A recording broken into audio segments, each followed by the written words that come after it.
দুর্গম পাহাড়ের শিক্ষার্থীদের প্রাথমিকে ঝরে পড়া রোধে ১৯৮৬ সালে খাগড়াছড়ির মহালছড়িতে চালু করা হয় আবাসিক ছাত্রাবাস। এখানকার শিক্ষার্থীদের বিনামূল্যে ৩ বেলা খাবারের পাশাপাশি পোশাক ও শিক্ষা উপকরণ দেয়া হতো সরকারের পক্ষ থেকে। তবে গত ২ বছরের বেশি সময় ধরে আর্থিক বরাদ্দ কমে যাওয়ায় ৩ বেলা খাবার ছাড়া বাকি সুবিধা বন্ধ হয়ে গেছে। এতে বিপাকে ছাত্রাবাসে থাকা শিক্ষার্থীরা। ২-৩ বছর যে আমরা খাতা কলম কিছু পাচ্ছি না। ড্রেস, বই, খাতা, কলম এবং জুতা পাচ্ছি না।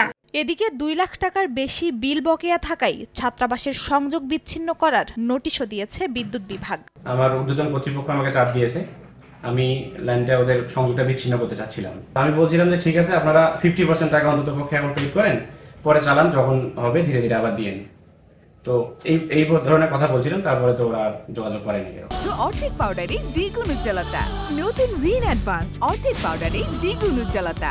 সংকট সমাধানে এককালীন বরাদ্দ সহ জেলা পরিষদের সহায়তা চাই কর্তৃপক্ষ।